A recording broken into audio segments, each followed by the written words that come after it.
స్వాతంత్ర సమరయోధుడిగానే కాకుండా స్వాతంత్ర భారత రాజకీయాలలో కూడా తనదైన ముద్ర వేసిన దీశాలి త్యాగశీలి సర్దార్ గౌత లచ్చన్న అని బలహీన వర్గాలు రైతులు కార్మికుల ప్రగతి సంక్షేమాల కోసం ఆయన చేస్తున్న ఉద్యమాలు చిరస్మరణీయమని ఆయన ఒక కులానికి నాయకుడు కాదని జాతీయ వృత్తికి నాయకులని మైలవరం శాసనసభ్యులు వసంత కృష్ణ ప్రసాద్ పేర్కొన్నారు. ఉత్తరాంధ్ర ముద్దుబిడ్డ మాజీ మంత్రి దివంగత నేత సర్దార్ గౌతు లచ్చన్న 115వ జయంతిని మైలవరం పట్టణంలో గౌడ సంఘ ఆధ్వర్యంలో శుక్రవారం నిర్వహించారు.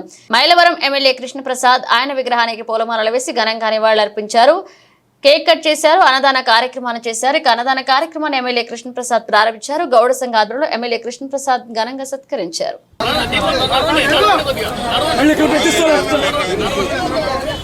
అవకాశం ఇచ్చినట్టు లేదు, నువ్వు బాగుపడతాను కోసమే నువ్వు చేసావు కాబట్టి నేను ఎప్పుడు కూడా గౌడ సంఘీలు గుర్తుపెట్టుకోరని చెప్పి సెలవు తీసుకుంటాను. జోహార్ సర్దార్ గౌతు లచ్చన్న గారు, జోహార్ గౌతు లచ్చన్న గారు.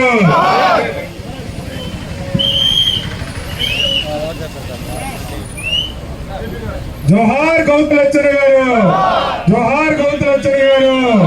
పూలదండ కార్యక్రమం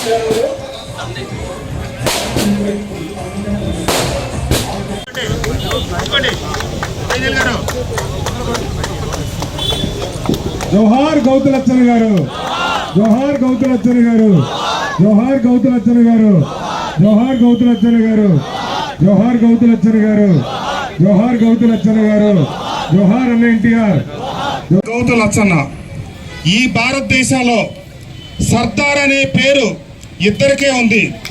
ఒకటి సర్దార్ వల్లభాయ్ పటేల్ గారు, రెండు మన ఆంధ్రప్రదేశ్ కి సంబంధించిన సర్దార్ గౌతు లచ్చన్న గారు. ఆయన ఒక కులానికి చెందిన వ్యక్తి కాదు, మన తెలుగు జాతి ఆణిముత్యాల్లో అత్యంత ప్రముఖమైన స్థానంలో ఉన్నటువంటి వ్యక్తి గౌతు లచ్చన్న గారు. స్వాతంత్రోద్యమంలో పాల్గొని నెహ్రూ గారితో సన్నిహిత సంబంధాలు కలిగి ఆ రోజున ఆయన నా దేశ బానిసత్వపు సంఖ్యలు తెగకపోతే తెగిన తర్వాతే నేను పెళ్లి చేసుకుంటానని చెప్పి స్వాతంత్రం వచ్చిందాక ఆయన వయసు మీరుతానని పెళ్లి చేసుకున్నానని కూర్చున్న మహానుభావుడు గౌతు లచ్చన్న గారు. అంతేకాదు దళితులకి ఆలయ ప్రవేశం కావాలని, బడుగు బలహీన వర్గాలకి సమాజంలో సమన్యాయం జరగాలి అని చెప్పి ఎలుగెత్తి పోరాటం చేసిన మహానాయకుడు గౌతు లచ్చన్న గారు. అంతేకాకుండా రైతు నాయకుడు, ఇందాక మన పెద్ద ఆయన చెప్పినట్టు ఎన్జి రంగా గారితో కలిసి రైతుల సమస్యల పరిష్కారానికి ఆంధ్ర ప్రాంతానికి జరుగుతున్న అన్యాయాన్ని వెలుగెత్తి చాటిన వ్యక్తి. ఉమ్మడి మద్రాసు రాష్ట్రంలో ఈ రోజు మనకు చాలా మంది తెలియరు, ప్రాతినిధ్యం వహించిన వ్యక్తి కూడా గౌతు లచ్చన్న గారే. ఆయన ఉమ్మడి మద్రాసు రాష్ట్రంలో ఆంధ్రప్రదేశ్ నలిగిపోతా ఉంది, మనకు ఆంధ్రాకి అన్యాయం జరుగుతూ ఉంది, మనం విడిపోవాలి అని చెప్పి కృషి చేసి బయటికి మన రాష్ట్రాన్ని విడదీసిన వ్యక్తుల్లో లచ్చన్న గారు కూడా ప్రముఖులు.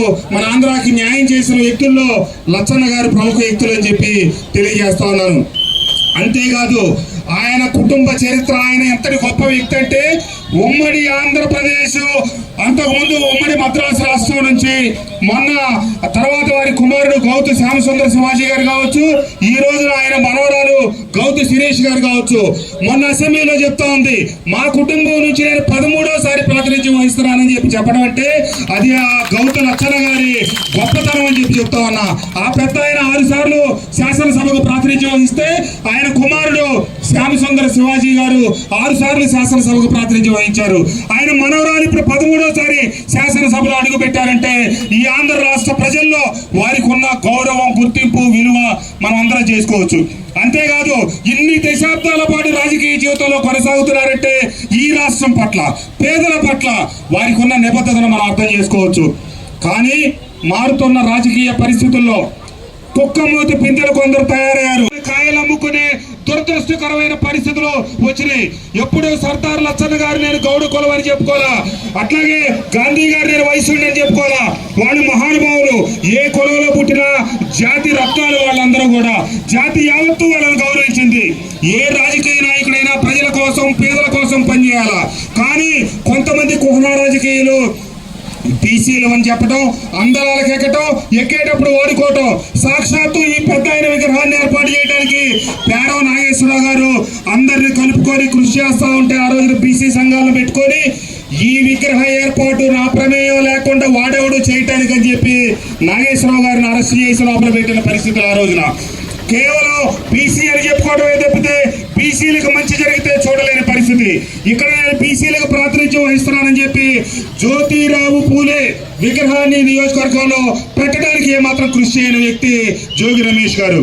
ఈ రోజు మన ఆంజనేయులు గారు చెప్పినట్టు తన ఒంటికి బురద పూసుకొని అది తీసుకొచ్చి కులానికి పోయాలని చూస్తా ఉన్నారు. ఇక్కడ నుంచి ఈ మైలవరం నియోజకవర్గంలో పుట్టి ఇక్కడ పెరిగి ఇక్కడ బీసీలని ఆలంబరంగా చేసుకొని ఎదిగిన వ్యక్తి అంచెలంచెలుగా రాష్ట్ర మంత్రి అయితే ఆ కులం గౌరవం పెంచలా, ఆ కుటుంబ గౌరవం పెంచుకోరా. ఈ పుట్టిన ప్రాంతానికి తన్ను పెంచిన వాళ్ళకి ఏ ఒక్కరికి ఉపయోగపడలా. కానీ నిన్న అవినీతి పనులు చేసి నా వెనక కులం రావాలని అడుగుతా ఉన్నాడు. నీ వెనక కులం ఎందుకు వస్తుంది? నువ్వు నిన్న అవకాశం దొరికితే మంత్రిగా ఉండి ఒక పేద కుటుంబానికి సంబంధించిన వ్యక్తులకి పదవులు ఇచ్చేటప్పుడు, ఉద్యోగాలు ఇప్పించేటప్పుడు సాక్షాత్తు మా పెద్ద ఆయన తీసుకొచ్చాడు.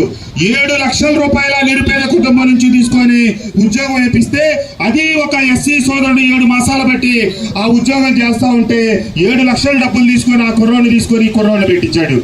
నా దగ్గరికి పెద్ద ఆయన తీసుకొచ్చాడు.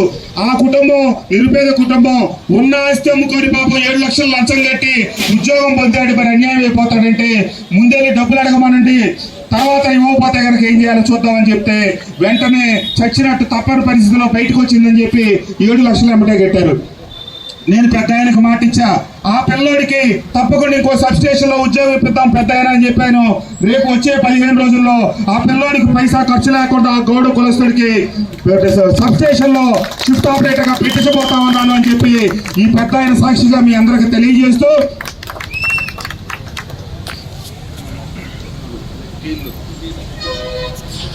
ఈ లోపల మొన్న పెద్ద ఆయన ఒకరోజు ఫోన్ చేశారు, అంకల్ సురేష్ ఒకరోజు ఫోన్ చేశాడు.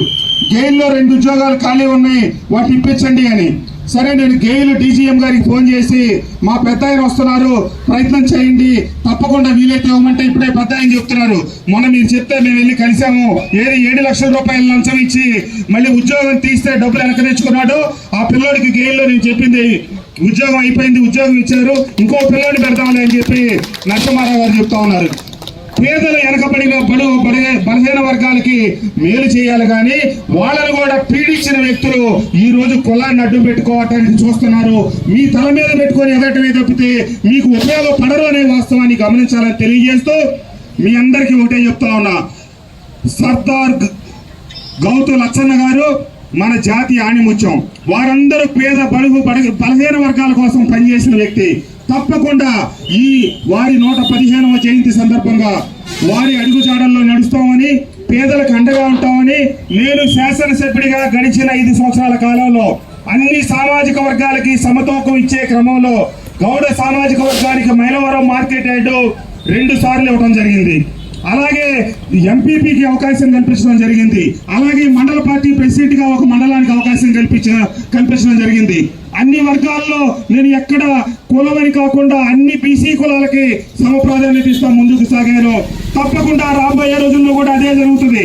కానీ కొంతమంది అవినీతి పరులు వాళ్ళ అవకాశవాదం కోసం కల్లుబల్లి మాటలు చెప్పొచ్చు. మీరందరూ మనసులో పెట్టుకోండి, ఐకమత్యంగా సాగండి.